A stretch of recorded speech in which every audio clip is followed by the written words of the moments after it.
তাদের জল্পনা কল্পনা পরিত্যাগ করে উপলব্ধি করছেন যে জড় ব্রহ্মাণ্ড হচ্ছে কেবলই মায়া।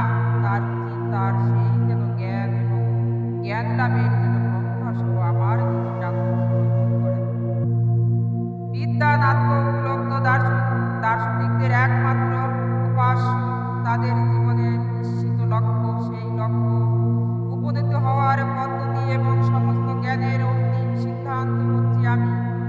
বস্তুত আমি যেন যেহেতু তাদের সুখ এবং দুঃখ মুক্তির কারণ, তাই এই বিদ্বান ব্যক্তিদের জীবনের আমি ছাড়া আর কোনো যেন কার্যকরী উদ্দেশ্য বা প্রিয় বস্তু নেই। যারা দার্শনিক এবং উপলব্ধ জ্ঞানের মাধ্যমে পূর্ণতা রূপে যেন সিদ্ধ হয়েছেন, তারা যেন আমারই পাদপদ্মকে পরম দিব্য বস্তু রূপে উপলব্ধি করে। এইভাবে বিদ্বান পারমার্থবাদী আমার নিকটে যেন পরম প্রিয় এবং সিদ্ধ জ্ঞানের মাধ্যমে আমার যেন প্রীতিবিধান করে থাকে। পারমার্থিক জ্ঞানের স্বল্পমাত্র অনুশীলনের দ্বারা যে সিদ্ধি প্রাপ্ত হওয়া যায়, তা যেন তপস্যা চর্চা এবং পবিত্র তীর্থভ্রমণ নিঃশব্দে যেন জপ দান এবং অথবা যেন পুণ্য কর্মের ফল তার সমকক্ষ নয়। অতএব প্রিয় উদ্ধব, জ্ঞানের মাধ্যমে যথার্থ আত্ম উপলব্ধি লাভ করে তোমার যেন উচিত বৈদিক জ্ঞানের স্পষ্ট উপলব্ধির মাধ্যমে প্রেম ভক্তি সহকারে আমারই ভজনা করা।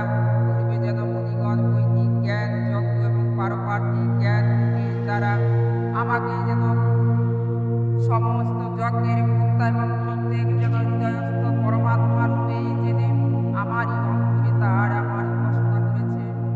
এইভাবে আমার নিকট উপনীত হয়ে এই সমস্ত মুনিগণ পরম সিদ্ধি লাভ করেছে।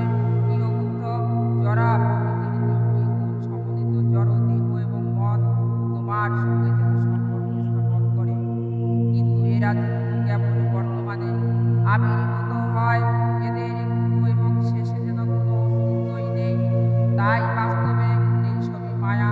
তাহলে জন্ম বৃদ্ধি সন্তানাদি উৎপাদন স্থিতি ক্ষয় এবং মৃত্যু দেহের বিভিন্ন পর্যায়ে কিভাবে তোমার নিত্য আত্মার সঙ্গে সম্পর্ক রাখবে? তাহলে কিভাবেই বা তা সম্ভব? এই সমস্ত পর্যায় কেবল তোমারই জড় দেহের সঙ্গে সম্পর্কিত।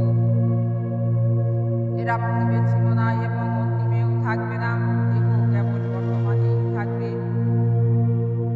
শ্রী উদ্ধব বললেন, হে বিশ্বেশ্বর, হে যেন বিশ্বমূর্তে অনুগ্রহ করে সেই জ্ঞানের কথাই বর্ণনা করুন, যা আপনাদের হতেই যেন বৈরাগ্য এবং সত্তর প্রত্যেক অনুভূতি প্রদান করে, যা দিব্য এবং যা পারমার্থিক মহান দার্শনিকগণের নিকট যেন চিরাচরিত। আপনার প্রতি প্রেমময়ী ভক্তিযুক্ত সেবামূলক এবং জ্ঞান মহান ব্যক্তিগণ যেন অন্বেষণ করে থাকেন। প্রিয় প্রভু, যে ব্যক্তি জন্ম মৃত্যুর চক্রে ভয়ঙ্কর ভাবে নির্যাতিত হয়ে যেন ত্রিতাপ দ্বারা প্রতিনিয়ত বিহ্বল হয়ে পড়েছে, তাদের